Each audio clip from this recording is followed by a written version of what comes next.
Abra comigo a sua Bíblia em Atos.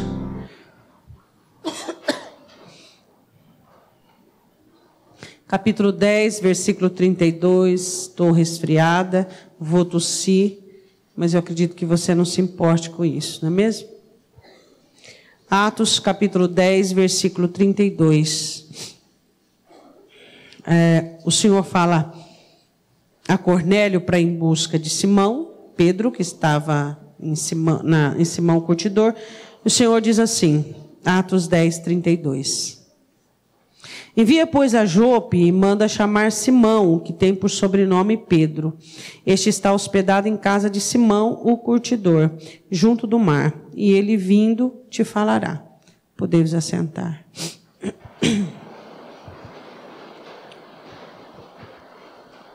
Você vê duas vezes nesse versículo 32 a palavra Simão, não vê?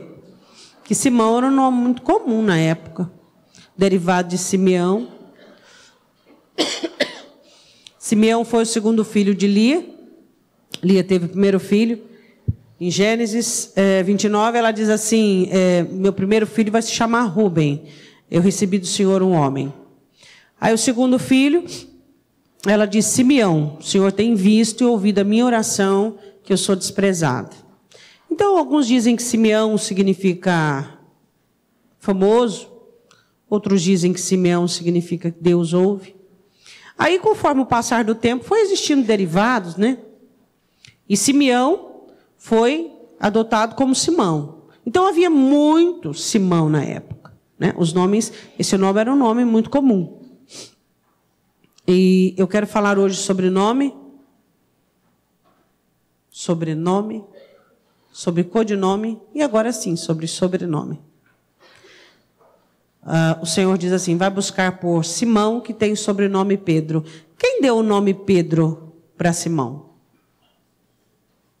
Quando fala em Simão, na Bíblia, você pode pensar em vários, né? Você pode pensar aquele Simão, que Jesus exorta ele sobre a pecadora, adoradora.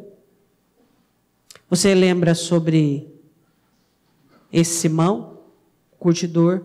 Você pode lembrar de vários. Mas quando fala Pedro, de quem que você lembra? De Pedro, pastora. Pois é. Você sabe que um dos projetos de Deus para mim e para você é fazer com que nós sejamos destacados e diferenciados. Esse é um dos projetos. O Senhor olhou para Simão e disse assim, esse rapaz tem um nome muito comum. Só que esse moço vai ser muito importante no reino. Ele vai ser alguém que alguém vai identificar-me na vida dele. Eu vou mudar o nome dele. E Jesus resolveu mudar o nome dele. E não foi só Pedro que teve o nome mudado, porque depois, aos poucos, Simão foi deixando de usar o nome de Simão e ele foi adotando e conhecido no meio dos discípulos, o apóstolo e todo o pessoal de Pedro.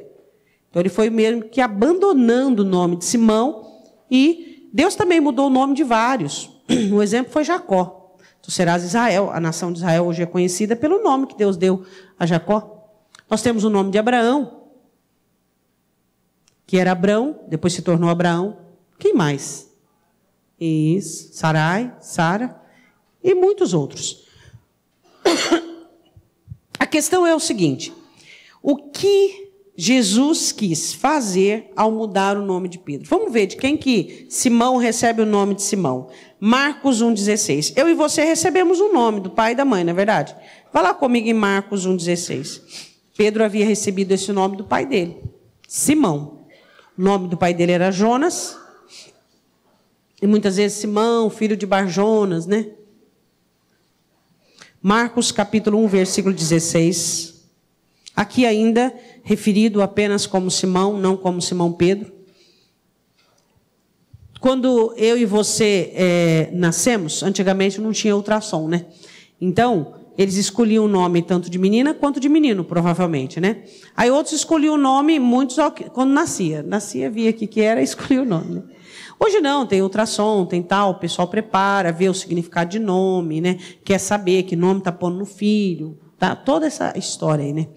Mas os nossos pais nos deram os nomes dos quais nós temos. Eles escolheram os nomes, né? E quando os pais escolhem os nomes para os filhos, eles recebem da autoridade do país esse privilégio, né, de escolher o nome para o filho. Isso é muito importante para um pai e para uma mãe, né, poder escolher o nome do filho. Trazendo então, eu conheço várias pessoas que os pais deram os nomes aos filhos por causa de uma época que a família estava passando, por causa de uma situação, então, porque gostava muito da tia, da avó, e quis homenagear. Então o nome é uma coisa muito importante para os pais. E para Deus? A palavra do Senhor diz que eu e você iremos receber um novo nome. Quando nós estivermos na glória, nós vamos receber do Senhor e saber qual é este nome. O novo nome do qual nós já somos conhecidos e já recebemos esse novo nome, está escrito no livro da vida. E esse nome, ele é dado segundo aquilo que Deus quer que nós nos tornemos. Jesus olha para Simão e ele vê ali alguém inteligente, né? Alguém de pouco estudo, não tinha estudo nenhum, formação intelectual nenhuma, mas um rapaz inteligente e uma pessoa muito profícua. Uma pessoa que ia dar certo no reino. Precisava-se de umas lapidações, mas para isso, para Deus, não é um problema. E o Senhor olha para ele e diz assim, esse moço, ele pode se tornar, eu posso trabalhar nessa identidade dele e transformá-lo em uma rocha. Por que Jesus chega a essa conclusão? Que Pedro poderia, sim, com muita honra, levar o nome de rocha. Porque Pedro tinha algumas características inusitadas e diferenciadas dos outros discípulos. Ele era alguém muito curioso, ele era alguém muito atirado, ele era alguém muito pronto para as situações. Então ele era alguém dinâmico emocionalmente. E você pode dizer, pastor, ao mesmo tempo que isso inspira uma força, também inspira uma fraqueza. Verdade, ele deu muitas situações que descrevem isso. Só que o que o Senhor Jesus faz? Ele olha tudo aquilo que é vantajoso em nós e que pode ser aprimorado e vai trabalhar em cima daquilo. E ele olha tudo aquilo que nos descaracteriza o nosso potencial e ele vai eliminando. Eliminando. Então, quando Jesus olha para Simão, ele olha aquele homem sincero, autêntico, afoito, uma saída brusca, e ele diz, eu posso tornar esse homem numa grande rocha. Eu posso fazer deste homem um homem muito forte. Eu quero que você vá comigo em João 1,42. Jesus muda o nome de Simão. Antes de eu ler sobre isso, eu quero falar sobre toda essa bagagem que nós temos do nosso nome. Eu e você tivemos uma história que às vezes ficou lá atrás, mas que às vezes está tão próxima de nós. João 1,42. E nós temos um nome conhecido na sociedade, nome registrado, né? RG, Registro Geral Nacional. E nós temos muitas coisas que nos identificam. Agora, eu quero perguntar uma coisa para você. Quando alguém fala no seu nome e identifica como você, quais são as primeiras características que são evidenciadas quando se diz sobre o seu nome e sobre você, quem é? Quantas coisas que existem em você que desabonam, que não são bem vistas e que precisam ser mudadas? Quantas coisas em nós que às vezes saem à frente do nosso nome? Quem? Fulano. Ai, fulano não. Muito brusco, muito direto, até meio sem educação. E fulano? Ah, muito devagar. E ciclano? Dá muita volta para falar o que quer. Fala meia hora para depois falar a palavra. Existem características minhas e suas que vão à frente do nosso nome, que nos marcam, que nos rotulam. E por mais que as pessoas sejam criteriosas para que elas não cometam tal erro de nos rotular, é algo imprescindível. que características nossas vão à frente do nosso nome. Nós precisamos tomar muito cuidado, como filhos de Deus que nós somos, e como cristãos, para que os nossos defeitos, mazelas, debilidades, coisas ainda informes, sei lá como você chama isso, não venha nos caracterizar, não venha nos rotular, e que nós percamos a identidade de Cristo em nós. Nós somos falhos, temos debilidades, mas essas falhas e debilidades, elas devem alcançar um projeto de diminuição. Cada dia devem ser combatidas tanto por mim quanto por você. Todos os dias devemos colocar diante do Senhor, como nós cantamos a penúltima canção, vamos colocar diante do altar o sacrifício, aquilo que nos custa. Características da nossa personalidade que nem nós mesmos aguentamos mais. A questão é: quais as características da nossa personalidade pela qual somos identificados? Quais são as características como pessoa, indivíduo, social, que tem ido à frente do nosso nome? Que vergonha, quanto a mim e você, quando o cristianismo não consegue ir adiante de nós. Quando a transformação, a mudança, a nova criatura não consegue ir adiante de nós, não consegue avantajar a nossa situação. Fulano é bondoso, serve. Fulano, voluntário. Uma pessoa determinada, com fé. Alguém que pega o pouco e é fiel no pouco. Como seria bom tanto para mim quanto para você, se fôssemos identificados por características das quais o Senhor Jesus, ao ter nos encontrado, disse: tu serás. Pedro se tornou uma grande rocha. Nos primórdios dos fundamentos da igreja, como Paulo diz aos Efésios, no capítulo 3, versículo 20, que sobre os fundamentos dos apóstolos a igreja foi levantada. Quando eu tive um encontro com Cristo, e quando você teve um encontro com Cristo, Ele reconheceu o meu nome, dado pelos meus pais, e tanto quanto o seu. Mas Ele disse algo para mim dentro de minha alma, e algo para você dentro de sua alma. Ele diz: tu serás, eu te formarei, eu ajudarei você, eu te socorrerei, eu te fortalecerei para que tu sejas. Aí vem o ponto de interrogação. O que Ele planejou para a minha vida emocional? O que Ele planejou para a minha personalidade? O que Ele planejou para o meu futuro como indivíduo existente nessa terra? O que Ele planejou para mim e para você? Será que eu e você temos vivido apenas os planos naturais dos nossos pais, de carregarmos os nossos nomes e junto com os nossos nomes todas as debilidades paternas, maternas, ou de avós, ou de tios, ou então indo? Onde está o desejo de Cristo em mudar-me? Onde está o que Ele quis desde o princípio, quando se apresentou a mim? O quanto eu e você temos perdido na vida por ignorarmos esse novo ser, essa nova essência e esse novo nome.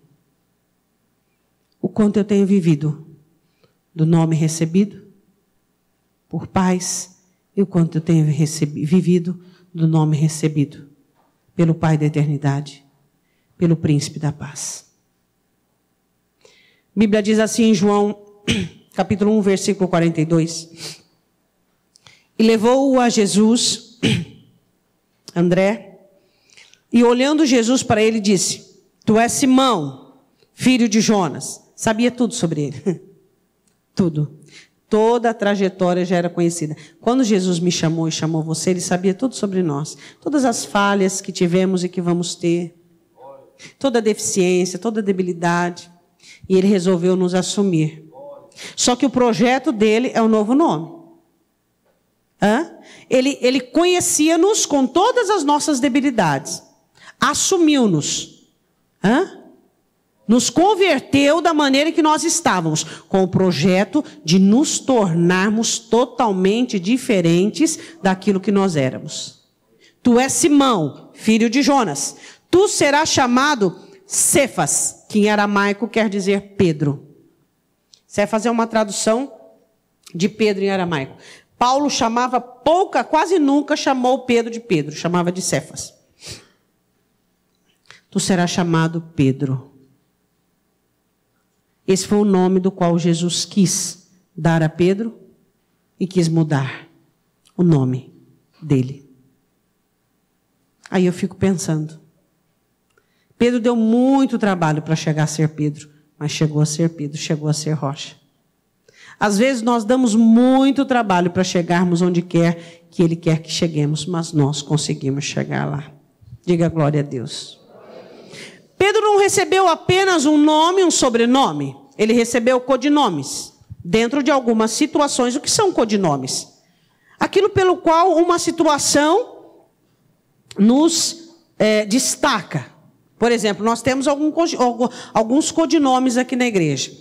Quem sabe quem é Mateus Limão, dos jovens? Todo mundo sabe quem é Mateus Limão.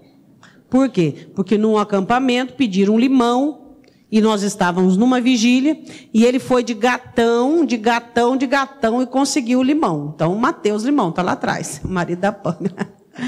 Mateus Limão. Isso são codinomes. Quem sabe quem é Rose Preta? Rose Branca? Nós falamos preta porque... Não. Chegou as duas. Roseli e Roseli. As duas com o mesmo sobrenome. Então ficou Rose Preta, Rose Branca. Hoje ninguém fala Rose. Todo mundo fala Rose Preta. Sabe que é Rose Preta. Rose Branca. Sabe que é Rose Branca. Se você falar a Rose, alguém vai perguntar para você, mas qual Rose? Aí você fala Rose Preta. Você fala Rose, qual Rose? A Rose Branca. Isso são codinomes diante de situações. Às vezes alguém vai comentar sobre a Rose Branca e fala assim, a Rose Branca, ninguém fala líder da intercessão. A Rose Branca. Eu falo Rose Branca. Ficou como até um sobrenome dela, Rose Branca. Por quê? Por causa da situação. Então, as situações, às vezes, nos colocam codinomes. Pedro teve alguns codinomes. Ele recebeu um nome do pai, Simão. Depois vamos falar do nome que ele recebeu do Senhor Jesus. Mas do Senhor Jesus ele recebeu também alguns codinomes. Eu quero que você vá comigo em Lucas capítulo 5. Ele recebe um codinome diante do susto que ele levou da pesca maravilhosa. Diante da situação que se tornou um legado sobre todos os pastores e evangelistas, pescadores de homens. Quando você fala pescador de homem, você atribui isso a pastores e evangelistas. São pessoas que vão aos mares bravos, aos rios, às situações e trazem de lá homens para a presença do Senhor, vidas para a presença do Senhor. Certa feita, Jesus pede o barco de Simão emprestado. E Simão empresta o barco para Jesus e Jesus prega. E depois o Senhor Jesus diz, lançai a rede ao mar. Pedro diz assim, Senhor, eu pesquei a noite toda, não apanhei nada, mas sobre a tua palavra lançarei as redes. E Pedro lança as redes do lado que o Senhor Jesus manda. E ele vê uma pesca maravilhosa. Em Lucas capítulo 5, versículo de número 8. E vendo isto, Simão Pedro prostrou-se aos pés de Jesus, dizendo, Senhor, ausenta-te de mim, que sou um homem pecador, pois que o espanto se apoderara dele de todos os que com ele estavam, por causa da pesca de peixe que haviam feito, e de igual modo também de Tiago e João, filhos de Zebedeu, que eram companheiros de Simão, e disse Jesus a Simão, não temas, de agora em diante serás pescador de homens. Esse foi um codinome para Pedro entender que a partir daquele momento, dentro do discipulado de Cristo, ele ia aprender a ganhar almas, e ele foi o primeiro pastor, o primeiro evangelista, depois da morte do Senhor Jesus, e no seu sermão, 3.000 almas, no segundo 5.000 almas, realmente ele se tornou pescador de homens. Esse foi um codinome que Pedro recebeu, e então ele fez jus ao seu codinome, depois da ascensão de Jesus Cristo. Nós temos codinomes também, não é? Vós sois sal da terra, luz do mundo, ramo de videira. Quando você fala ramo de videira, você pensa o quê? Poda, você. Luz, você. Sal, você. É ou não é? Por quê? São codinomes. É aquilo que o Senhor queria que nós entendêssemos, dos quais seria o nosso ofício sobre esta terra dentro do discipulado de Cristo. Qual é o codinome do qual você tem vivido? Quais são os codinomes dos quais nós poderíamos fazer um estudo só sobre os nossos codinomes? Só sobre aquilo que o Senhor atribuiu sobre nós, responsabilidade e compromisso. Quantos codinomes nós temos recebido da parte do Senhor? Discípulos, fontes de águas, templo do Espírito. Se nós ficássemos falando. Agora, por que nós recebemos tais codinomes dentro de situações adequadas? Para que nós entendêssemos aquilo que nós nos tornaríamos. Os nossos codinomes, eles funcionam como uma responsabilidade, uma graduação, um legado do qual nós recebemos dele. Se ele diz que eu sou sal deste mundo, eu devo fazer diferença, salgar. Eu devo fazer algo com que dê sabor a essa história. Se ele diz que eu sou luz, onde eu chego as trevas são inibidas até desaparecer. Se ele diz que eu sou ramo de videira, eu preciso entender que eu devo ser podado por ele. Se ele diz que eu sou um odre novo, eu tenho que ser um odre novo, ter elasticidade suficiente para que ele possa fazer com que o evangelho funcione na minha vida. Nós recebemos codinomes da parte dele, codinomes que faz referência àquilo que nós devemos ser responsáveis. Eu devo ser responsável à missão do qual ele tem me dado, a missão do qual ele tem te dado. O Senhor Jesus disse que ele seria pescador de homens, e ele se tornou pescador de homens. Quero falar do segundo codinome dele, Mateus capítulo 14. Esse codinome não foi um codinome bem visto, mas de vez em quando nós ouvimos esse codinome aos nossos ouvidos. Mateus capítulo 14, versículo 29. Lembra que o codinome é diante de uma situação, de uma circunstância. Pedro estava numa grande tempestade. Como eu disse para você, emocionalmente ele era muito resoluto, muito dinâmico em suas emoções. E ele estava assustado como todos os outros. E ele ouve uma voz vinda dizendo assim: sou eu, não tem mais, porque eles estavam gritando, é um fantasma, é um fantasma, é um fantasma. Aí Pedro disse assim: és tu, manda-me ter contigo por sobre as águas. Fé. Ele teve fé. E ele começa a andar sobre as águas. Ele começa a sentir que as águas debaixo dos seus pés estavam enrijecidas. O interessante, sempre nesta passagem que eu lembro, é que o barco continuava chacoalhando para lá e para cá. O vento continuava soprando. Só que Pedro, quando ouviu a voz do Senhor Jesus, ele desprendeu-se de tudo o que estava acontecendo ao seu redor. Vento, barco chacoalhando, os discípulos, de tudo. E ele apenas foi guiado por aquela voz. Você acha que naquela escuridão, naquela situação, ele via o rosto de Jesus, ele conseguia olhar os olhos do Senhor Jesus diante daquelas trevas no meio daquele mar? Não, mas a voz do Senhor o guiava. Assim como ele diz em João capítulo 10, as minhas ovelhas ouvem a minha voz e me seguem, elas confiam na minha voz. Pedro teve a condição de desprender-se da circunstância, a desprender-se do que estava acontecendo com ele, e se firmou apenas na voz que ouvia. Em situações ruins e difíceis que eu e você vivemos, às vezes nós não enxergamos nada, nós não temos a visão de nada, de nenhuma solução, de nenhuma saída, de nenhuma frecha de luz, nada. Só que nós não somos guiados por vista, mas por fé. E a fé vem pelo ouvir, e ouvir a palavra de Deus. E nós ouvimos com os nossos ouvidos a voz dele, o falar dele. E essa voz aquieta o nosso coração e nos leva para o nosso porto seguro. Pedro ouviu a voz dele. E é na voz dele que nós temos que nos fiar. E não naquilo que os nossos olhos estão contemplando. Não. Nós não podemos dar ouvidos aos nossos sentimentos. Nós não podemos dar ouvidos àquilo que nós pensamos, ou todo o temor, susto que está ao nosso redor. Os nossos ouvidos devem ser santificados. O sacerdote, ele tinha que colocar na sua orelha direita o sangue do cordeiro, do qual da expiação. Por quê? Porque as nossas orelhas, como sacerdotes, o mesmo Pedro diz, porque Deus nos fez sacerdotes para Ele. As nossas orelhas devem ser santificadas, os nossos ouvidos devem ser santificados. Nós temos que ter ouvidos apenas para Ele. E quando Pedro ouve a voz dele, disse: vem, sou eu, não temais. E ele disse: posso ir? Ele disse: vem. E Pedro, apenas por aquela palavra, ele desce do barco chacoalhando. Ele enfrenta a tempestade que estava desbaratando tudo, e ele começa a andar. Só que ele, como emocionalmente atirado, ele começa a prestar atenção no vento forte.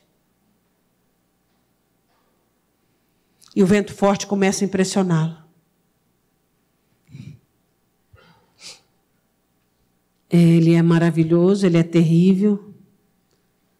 Terrível.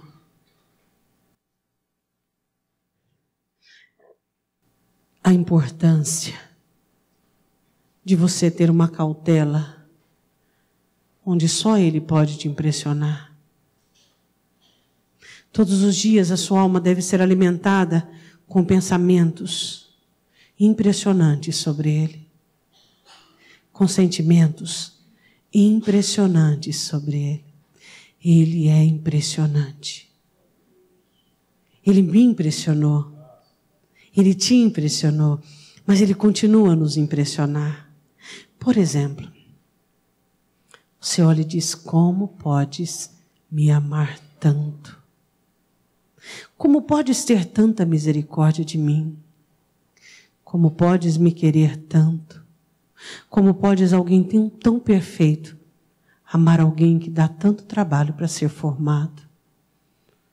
Como pode um Deus me amar assim? Isso me impressiona todos os dias. Isso deve nos impressionar. Pedro tira os olhos daquele que impressiona e começa a voltar os seus olhos para a tempestade. E a Bíblia diz que ele começa a sentir o vento forte. Minha alma e sua deve estar tão envolvida com ele que todo o resto deve ser apenas constatação. Eu vejo, eu sei, mas não me impressiona. Nosso coração deve ser blindado ao tal ponto, de tal maneira, que só Ele nos causa impressão. Só Ele nos deixa absolutos, crentes, fervorosos, cheios de Deus, felizes e alegres. Tristezas tem inúmeras, de A a Z. Problemas, adversidades, são inúmeras as tentativas de Satanás em nos atrair, em tirar os nossos olhos dele. Mas a minha visão e a sua visão foi capturada. Qual é a cena que você prefere? A cena da multiplicação de pães, onde Ele tem multiplicado na sua vida aquilo que te falta?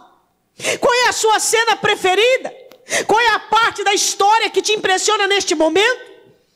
A parte onde ele chega para aquela viúva de Naim, onde estava a enterrar toda a sua esperança, onde estava a enterrar o seu único filho, e naquele momento ele devolve aquele menino para ela, dando a ela de novo, nos anos finais de sua vida, alegria, sabor, existência. Qual é a parte da história que faz com que você fique impressionado? Qual é a parte? A parte daquela que ele olha para Pedro e diz: eu roguei por ti. Quantos rogos tem feito por mim e por você? Qual é a parte da história? Qual é a parte dos acontecimentos que te impressionam? Qual é a parte? Vamos, pensa, raciocina. Qual é a parte deste momento que você está vivendo, em que Ele está curando, abençoando, livrando, libertando, ajudando, socorrendo? Qual é a parte da história que impressiona a nossa vida? Quem sabe você passa por momentos onde você tem perdido tudo, onde não há nada onde você se apoiar. Ele está ali, dizendo: eu sou Deus, eu sou o teu Senhor. O que poderia te impressionar mais do que Ele? Ele é Deus na minha e na sua vida. Ele é Senhor em nós. E todas as outras circunstâncias, vendavais e tempestades, não deve nos impressionar, não deve atrair a nossa atenção. Ele capturou a minha visão e a sua visão. E quando nós somos tendenciosos a olharmos para a direita ou para a esquerda, Ele diz assim: olhai para mim, eu sou o autor e consumador da sua fé, eu sou o Deus que te salva. Salva de ti mesmo, te salva das suas emoções, dos seus sentimentos, das suas dúvidas, das suas inquietações. A Bíblia diz assim, que Pedro, quando ele começa a olhar o vendaval, tempestade, ele começa a afundar. Isso acontece comigo e com você. Nós afundamos nos rios, nos mares da angústia, da tristeza. Começamos a ter dó de nós mesmos. Começamos a olhar para os nossos problemas como insolúveis. Começamos a olhar para a nossa situação como interminável. Para as nossas trevas como infinitas. E ele começa a afundar. Pedro estava muito perto dele. Eu acho por isso que deu a ele uma certa folga.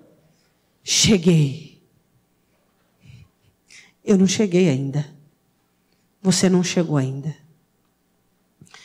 Observe, eu não sei se foi isso que aconteceu com Pedro, mas ele estava muito perto, que só uma estendida de mão já o levantou.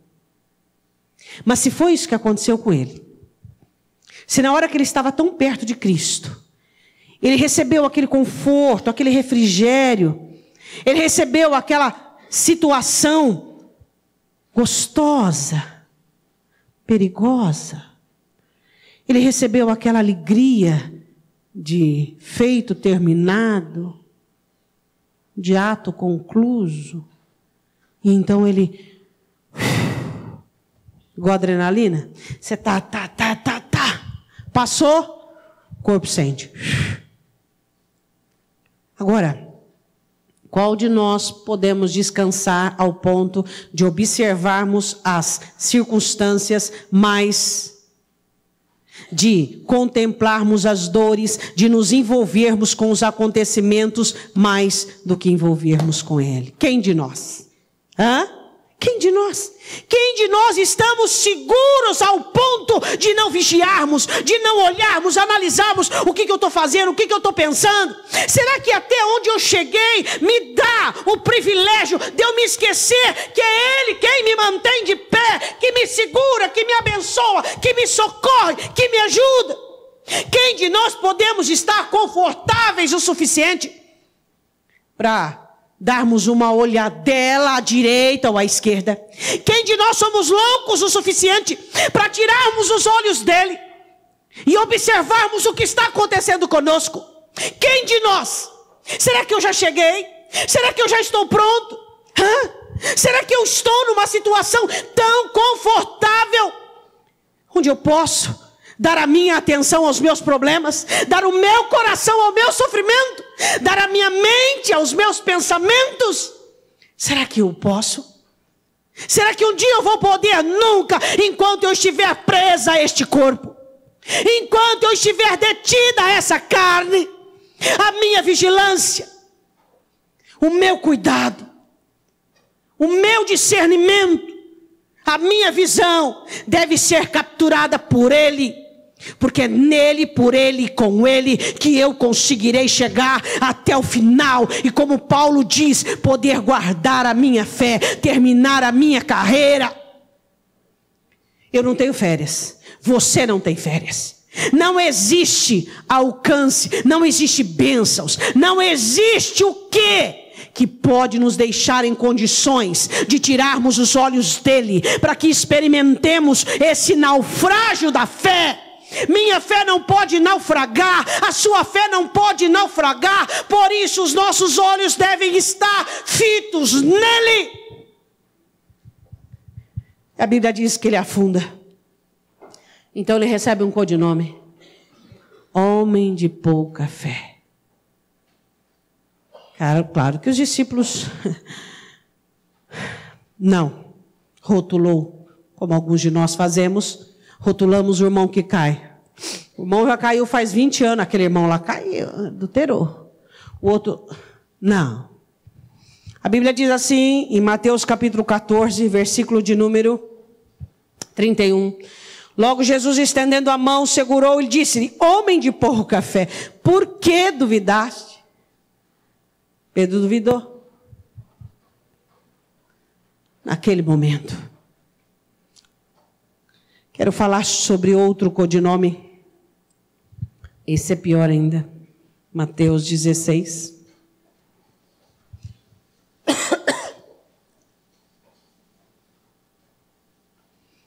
Jesus estava conversando com os discípulos e começa a falar com eles sobre a necessidade de cumprir nele o plano de Deus, de morrer na cruz.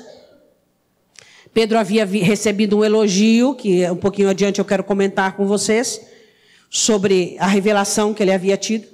Pedro recebe uma revelação não, porque era filho de Jonas, e não da carne, não do ministério dele, mas do Pai, do Espírito Santo de Deus. E Pedro estava naquele gás todo.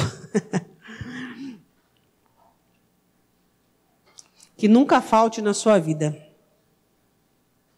um motivo para você reconhecer que você é falho, que a carne é fraca, que você é débil, que nunca falte. Que você faça isso como uma oração. Senhor, nunca falte um motivo na minha vida que possa me esclarecer sobre minha fraqueza, minhas fraquezas, minhas debilidades e como eu sou frágil. Me guarda, Senhor.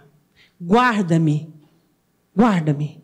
Ensina-me a oração que Jesus ensinou aos seus discípulos. Senhor, livrai-me do mal. Livrai-me de pensar que eu sou absoluto. Livrai-me de pensar que eu sou tal. Livrai-me de pensar que eu sou o Senhor das minhas regras. Livrai-me de pensar que eu sou o legislador da minha vida. Livrai-me, Senhor, do mal. Livrai-me de achar que eu não preciso de mudança. Livrai-me de achar que eu sou alguma coisa. Livrai-me. Livrai-me do mal. Pedro estava tão empolgado com a declaração de Jesus. E daqui a pouco nós vamos falar sobre isso. E ele fica tão empolgado, que ele dá a pior nota fora da vida dele. Qual foi a sua pior nota fora na sua vida? Todos nós temos uma história, né? A Bíblia diz assim em Mateus capítulo 16, versículo 21. Desde então começou Jesus a mostrar aos seus discípulos que convinha ir a Jerusalém e padecer muitas coisas dos anciãos e dos principais dos sacerdotes e dos escribas e ser morto, ressuscitar ao terceiro dia. Pedro, tomando-o de parte, começou a repreendê-lo, dizendo: Senhor, tem compaixão de ti, de modo nenhum te acontecerá isso. Pastora, foi Satanás que entrou em Pedro aí como entrou em Judas? Não. Pedro fala com palavras de inimigo. Satanás, ele entra em situações. E quem orientou aquelas palavras a Pedro não foi o Pai, não foi o Filho, não foi o Espírito Santo, foi o próprio diabo. Queria que você tomasse muito cuidado com as vozes que você ouve, de pessoas que se dizem amigas, de pessoas que querem confortar você, né? De pessoas que querem atenuar, desacelerar, confortar você. Muito cuidado. Esse texto aqui, além de tantas outras coisas, ele nos dá um exemplo tão grande de pessoas que vêm para você e dizem: você está certo. Se alguém diz que eu estou certo, é porque aquilo que é correto já precisa estar em juízo. Porque ninguém diz para mim que eu estou certo se eu estiver realmente certo. Você precisa tomar muito cuidado. Porque Satanás, ele se intromete no meio dos seus amigos, dos seus irmãos da igreja. E muitos irmãos da igreja falam coisas para você dirigidos pelo diabo. Você precisa aprender a discernir entre a voz do Espírito Santo e a voz de Satanás. A voz do Espírito Santo fala do que agrada a Deus. A voz do diabo fala do que agrada a você. É tão simples. Porque tem crente que diz, pastor, mas peraí, como é que eu vou discernir entre voz do Espírito e voz de espíritos enganadores? É simples. A voz do Espírito Santo sempre é para agradar a Deus, para servir a Deus. A voz do diabo sempre é em concordância com a sua vontade. Sempre é segundo o que você quer, segundo o que você pensa, segundo o seu prazer. Olha aí, ó. É fácil entender. Não goste muito de pessoas que te elogiem. Não goste muito de pessoas que concordem com tudo com você. Essas pessoas não são verdadeiras amigas. Você precisa de pessoas sóbrias, de pessoas equilibradas, de pessoas que amem você ao ponto de falar coisas que você não está vendo. Porque o que eu estou vendo, já estou vendo. Não preciso de ninguém mostrar. Mas e o que você não vê? E o que você não está sabendo? E o que você não está enxergando? Você precisa de pessoas que te mostrem o que você não está vendo. Mesmo que na hora essas palavras sejam amargas e te desçam amargando a sua vida. São essas palavras que vão te salvar. Jesus olha para Pedro e vê que aquilo vem de Satanás. Porque tudo que vem para servir de barreira, para servir de impedimento, para que eu sirva a Deus e agrade ao Senhor, vem do diabo. Por que Satanás, você acha que Satanás produz tantas raposinhas e tristezinhas na sua vida? Tantos embaraços, tantas situações, por quê? Porque o seu objetivo é agradar a Deus. E se você estiver distraído com as raposinhas, e se você estiver distraído com tristezas, com probleminhas e com obstáculos, você vai perder o foco, você vai perder o alvo. É por isso que Satanás vive criando situações, criando problemas, tirando os seus olhos dele. Naquele momento, ele, porém, versículo 23, voltando-se, disse a Pedro: para trás de mim, Satanás. Oh, isso é bravo. Para trás de mim, Satanás. O que você diz é do maligno, é do diabo. Para trás de mim, Satanás. Que me serve de escândalo, de empecilho, de barreira. Porque não compreendes as coisas que são de Deus, mas só as que são dos homens. O diabo cega o entendimento das pessoas. O Jesus diz uma coisa muito interessante, eu me lembro desse versículo, em João capítulo, não precisa abrir não, capítulo 8, versículo, no 42 ao 44, ele diz assim: vocês não entendem a minha linguagem, eu digo a verdade, o vosso pai é o diabo, porque vocês não entendem o que eu digo. A questão é nós entendermos o que ele está dizendo. Por meio da sua vida, por meio das suas complicações, por meio das suas dificuldades, por meio das portas fechadas, por meio dos empecilhos, ele está falando comigo, ele está falando com você, ele está nos ensinando. Jesus olha para os fariseus e diz: vocês não entendem a minha linguagem, vocês são filhos do diabo, porque aqueles que são meus ouvem a minha voz e me entendem. Eu preciso entendê-lo, conhecê-lo, compreendê-lo e saber o que ele está falando comigo. Por exemplo, hoje você tem que entender: eu recebi um nome do meu pai e da minha mãe, mas recebi um sobrenome do Senhor, e esse sobrenome vai sobrepujar o nome que eu ganhei do meu pai e da minha mãe. E eu quero codinomes que engrandeçam o teu reino.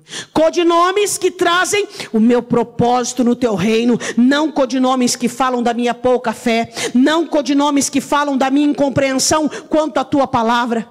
O codinome que Pedro recebeu: Satanás. Por quê?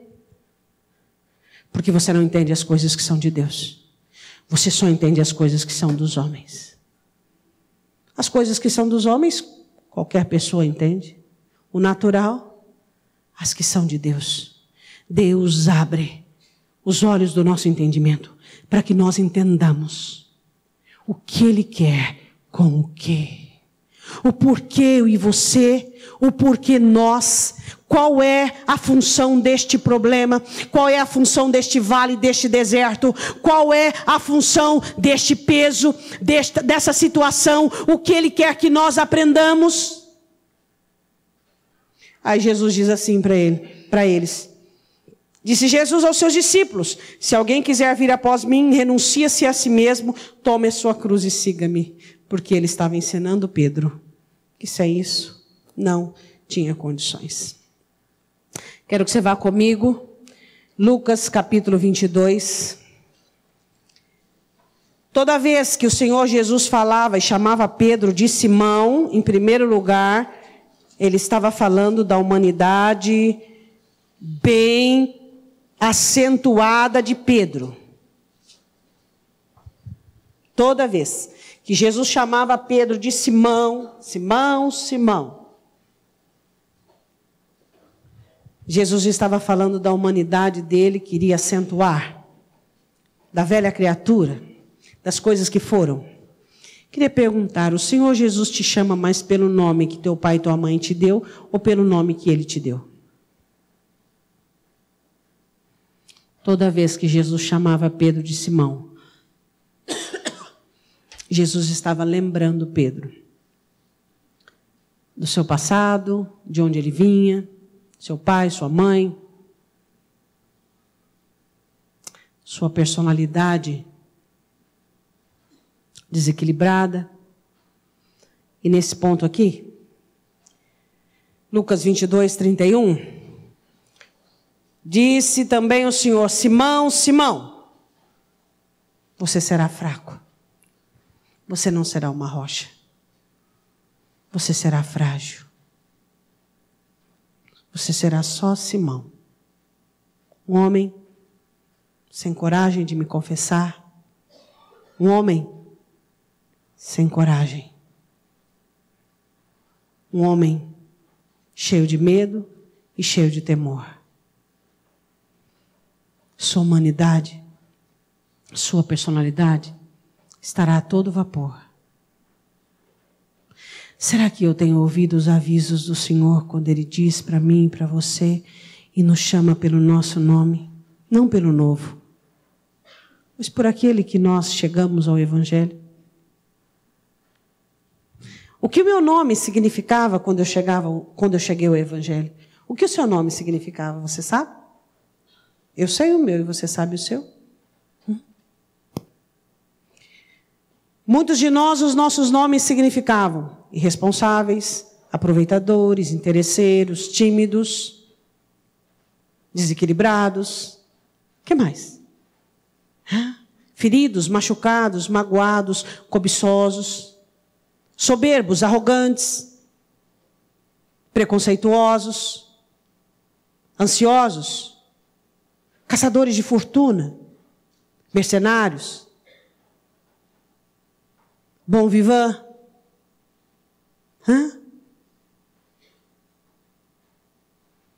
Nossos nomes significavam muitas coisas pejorativas. Carregavam tudo isso. E Jesus olha para Pedro e diz: Simão, Simão. Jesus falava: estou falando agora com aquele homem frágil. Aquele homem cuja personalidade é emocional, vai à frente de tudo. É com este homem que eu estou falando. Cuidado. Cuidado. Quantas vezes o Senhor Jesus fala conosco dizendo: cuidado. Cuidado com aquilo que há de vir. Cuidado com o que você vai enfrentar. Por quê? Porque ainda existe coisas em você que pode fazer você afundar, naufragar. Cuidado. Jesus estava alertando Pedro. Ele disse: Satanás pediu você, está de olho em você, quer você. E ele diz assim: Simão, Simão, versículo 31, eis que Satanás vos pediu para vos cirandar como trigo, mas eu roguei por ti para que a tua fé não desfaleça, e tu quando te converteres, confirma teus irmãos. Olha aqui o que Simão diz: Senhor, eu estou pronto. Aquela personalidade afoita, aquela situação, vamos lá para ver como é que fica, aquela porteira larga, aquela visão que, ó, maravilha, oásis, está tudo bem. Imagina, isso nunca vai acontecer comigo. Eu estou pronto. Aquele homem arrogante, aquele homem soberbo, aquela personalidade que não tinha aquele equilíbrio, aquela humildade, aquela sobriedade. Não, ainda não era Pedro. Agora a questão, será que eu já me tornei? Ou quanto por cento eu já me tornei? Quanto você já se tornou? Quanto nós já nos tornamos? Ou porcentagem, aquele que Ele determinou para que nós nos tornássemos. Ele diz, eu estou pronto. Outra vez, quando Jesus chama ele de Simão, às vezes Jesus nos chama pelo nome dos nossos pais, dizendo, vai vir coisa feia aí por diante, e a sua personalidade te atrapalhará. Marcos capítulo 14, volte um pouquinho comigo. Jesus vai para o Getsemane, e ele vai orar e buscar ao Pai, porque Jesus tinha a prática da oração. Marcos capítulo 14. Jesus pede para os seus discípulos, os 3 mais chegados, quem eram? Pedro, Tiago e João, para ir com ele para mais perto, e ele pede, velai comigo, orem comigo. Quem comigo não ajunta, espalha, vamos comigo. Quantas coisas Jesus já te convidou para fazer junto com ele? Ó, Senhor, o que o Senhor manda fazer é muito difícil. Ele fala, não, mas eu vou com você. O Senhor mandou eu me humilhar, mas é muito difícil, mas eu estou junto com você. O Senhor mandou eu abnegar, mas eu estou com você. O Senhor mandou eu renunciar, mas eu estou com você. O Senhor disse para eu carregar a cruz, mas eu estou com você. O Senhor disse para eu virar a face, mas eu estou com você. Eu peço para vocês velarem comigo, eu não estou dormindo e vocês orando só. Fiquem comigo. Quantas coisas Jesus já te mandou fazer? Quando Jesus já nos mandou fazer, nós resolvemos dormir. Descansar. Pedro estava dormindo com os outros e Jesus chega para ele no versículo 37. E chegando-os, Marcos 14, 37, achou-os dormindo e disse a Pedro, Simão, dormes? Simão, dormes? Simão, dormes? Quando Jesus te chama para o seu antigo nome, dói. Dói. Quando Jesus fala, o soberbo, o arrogante, o tímido, o pretensioso, o descompromissado, tudo aquilo que caracterizava-nos antes. Dói, não dói? Dói. Ô tímido, olha o que eu já fiz pela sua vida. Será que tem condição de existir lugar no seu coração para medo, para insegurança? Olha de onde eu te tirei. Ô soberbo, não reconheces que só está de pé por minha causa? Ô falta de misericórdia, ô rotulador, julgador. Quando você estava lá, eu fui adiante de você. Eu coloquei a minha face como um seixo e assumi você. Não é para rotular ninguém, não é para julgar ninguém. Quando Ele nos chama pelo nosso nome, que nos identifica os nossos fracassos, que nos identifica as nossas características que viemos do mundo. Isso é vergonhoso para mim e é vergonhoso para você. Ô preguiçoso. Ô preguiçoso, descompromissado, você não vai ler a minha palavra, você não vai orar, você não vai vir à minha igreja, você não vai estar agregado a ela, você não vai me prestar culto. Simão, você dorme. Como é possível numa hora dessa você estar dormindo? Aí ele diz assim, não podes vigiar 1 hora. Você não pode ficar acordado comigo 1 hora. Eu não estou pedindo muito. Já está perto quem vai me levar. 1 hora só. Aí ele diz, vigiai e orai para que não entreis em tentação. O espírito na verdade está pronto, mas a carne é fraca. A minha carne é fraca, a sua carne é fraca, a nossa carne é fraca. E ele estava dizendo, vigiai, vigiai, vigiai. Ore, vigie, ore, vigie. Outra vez, quando ele chama de Simão, João 21, vai lá comigo. Essa acho que foi pior, né? Jesus aqui falava com um discípulo que havia recebido tudo dele, mas que o havia negado. Ele não diz Pedro, ele não diz Cefas, ele diz Simão. Simão. Ele diz assim: eu não estou falando com aquele que eu vou fabricar. Estou falando com aquele que viu tudo que eu fiz, que sabe tudo que eu fiz. Estou falando com aquele que foi perdoado. Estou falando com aquele que recebeu misericórdia. Estou falando com aquele que recebeu novas chances e oportunidades. Cefas, não, Simão. Simão. Simão. É com isso que eu estou falando. Eu não estou falando com o discípulo Pedro. Não estou falando com o apóstolo Pedro. Eu não estou falando com aquele que assombra, cura os enfermos, não. Eu não estou falando com aquele que prega pelo dom que eu dei. Eu não estou falando com aquele que canta pelo dom, talento que eu dei. Eu não estou falando com aquele empresário, com aquele profissional liberal. Eu não estou falando com aquela mulher, aquela mãe, aquele marido. Eu não estou falando com esses que estão abençoados, felizes e completos. Estou falando com aquele que aprendeu a não confiar em si mesmo. Eu estou falando com aquele que percebeu que tudo que existe dentro é vil, é trapo de imundícia. Eu estou falando com aquele que foi perdoado, que quando me negava, olhou em meus olhos e chorou amargamente.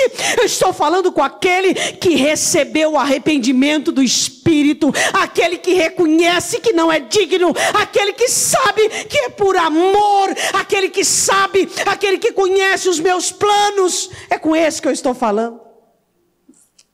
Você acha que Jesus quer falar com a pastora? Não. Você acha que Jesus quer falar com o empresário?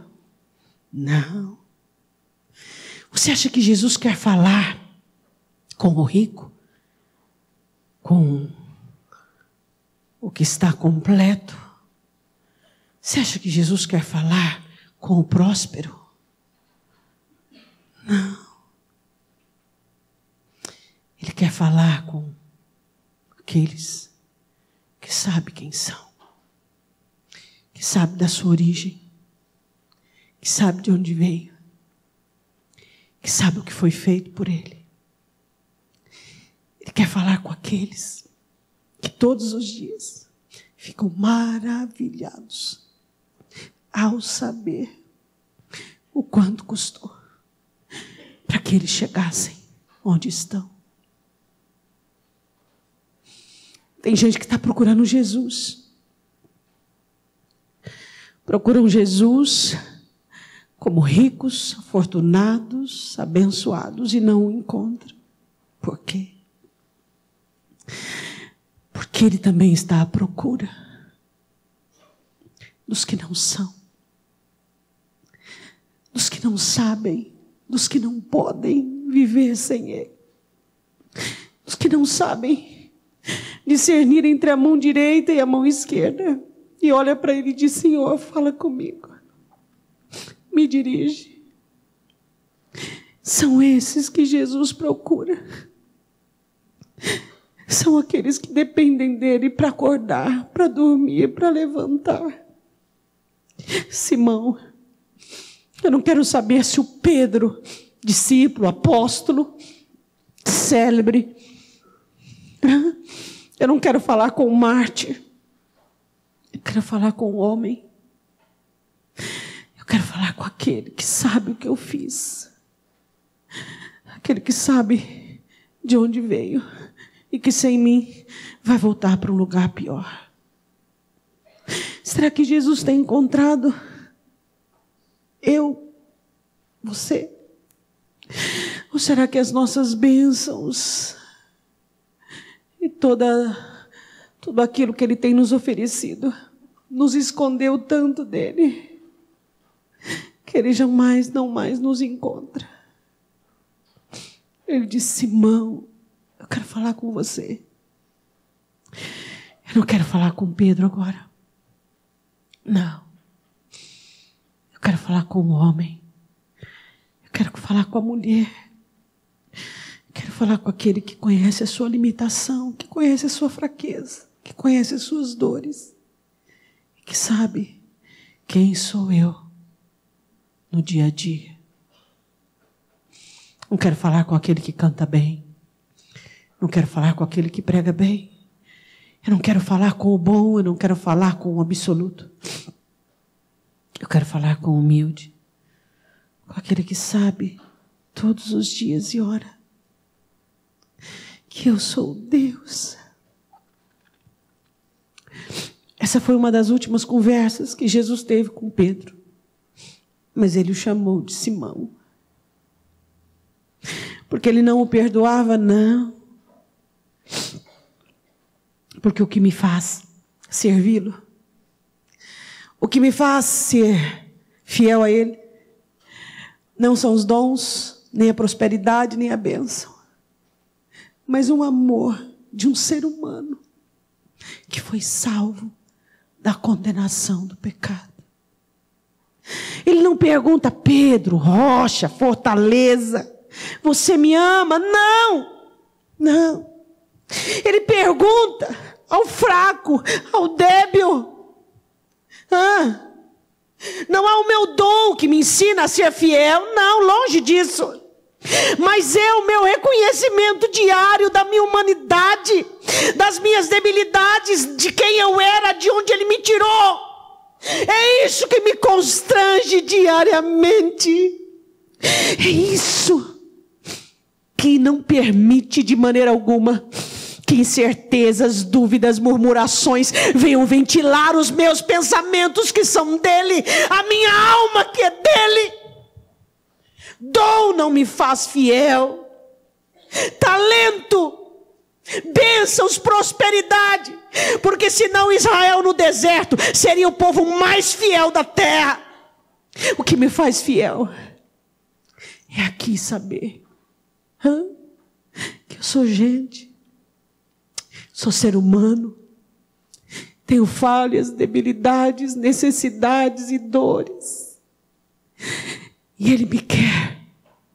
Apesar de tudo isso, ainda tem planos para mim.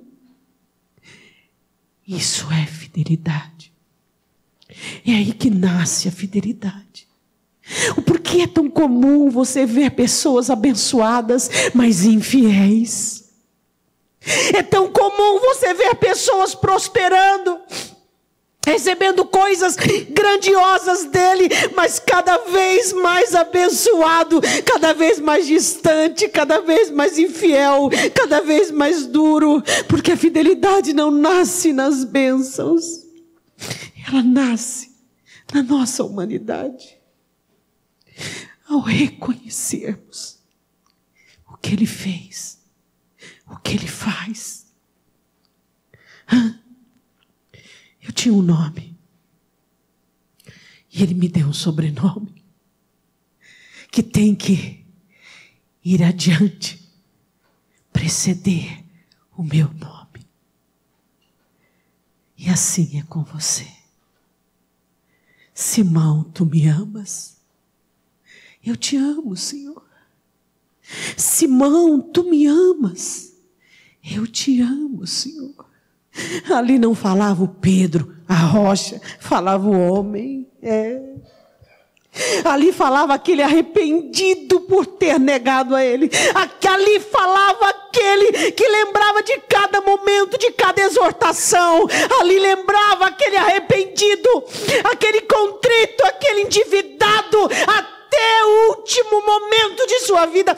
Eu tenho uma dívida até o último momento da minha vida, mas não é pelos dons, não é pelos talentos, não é pelos bens, mas porque Ele me quis para me levar para o céu. A dívida de Pedro era essa.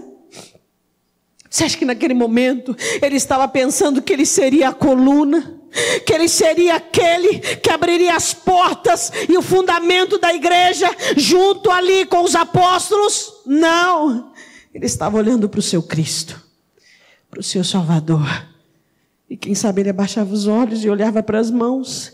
Naquela noite, não sei, o luar, mas ele contemplava aquelas marcas. E ele dizia: é isso que eu quero. Não quero mais nada, Senhor. Não quero mais nada. Eu só quero ser fiel a esse amor. Eu só quero ser fiel a este Deus. É só isso que eu quero. Eu não quero ter um projeto na minha vida. Amar-te, servir-te. É só isso que eu quero. É só isso que eu tenho que querer. É só isso que você tem que querer. Nós temos para cada um de nós inúmeros planos da parte de Deus. Mas eu só tenho um plano para a minha vida. Amá-lo da maneira que ele é digno de ser amado. Eu não quero amar com este coração débil, frágil, limitado. Eu quero amá-lo, amá-lo, amá-lo, amá-lo. Este é o plano que eu tenho para a minha vida. Este é o plano que eu tenho para a minha história. Amá-lo da maneira que ele é digno de ser amado. Tu me amas, Simão? Pela terceira vez, Pedro constrangiu-se e disse: meu Deus, meu Deus, meu Deus. Senhor, tu sabes tudo. Sabes tudo. Tu podes ver o que eu tenho dentro de mim. Ele pode ver o que tem. Ele pode ver o tamanho do seu amor por ele, como explica para Simão e a pecadora, dizendo do tamanho do amor dela e do tamanho de Simão, daquele religioso. Senhor, tu sabes tudo. Ele diz: apacenta as minhas ovelhas. Eu te chamei como codinome de pescador de almas, mas você irá além disso. Você será pastor, Pedro. E você apacentará os meus cordeiros e as minhas ovelhas. Porque tu és Pedro, e sobre esta pedra eu edificarei a minha igreja, e as portas do inferno não prevalecerão contra ela. Eu recebi um sobrenome dele. E eu quero que o meu sobrenome vá adiante do meu nome. E eu acredito que você também. Eu quero que você feche os seus olhos.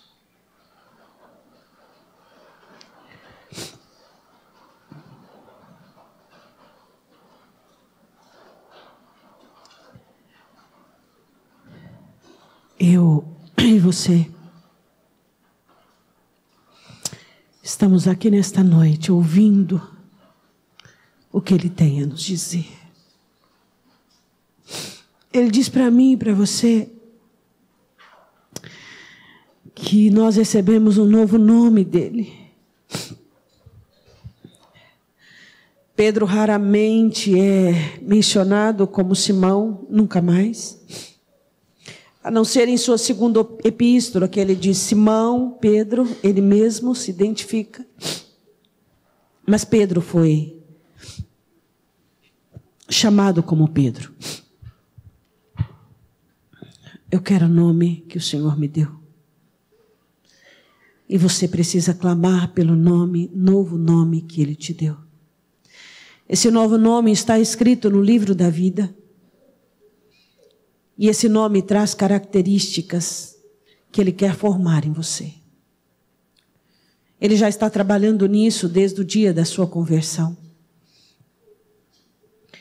E Ele está trabalhando por meio das dificuldades, por meio da existência, das coisas e situações, para formar em você esse novo nome.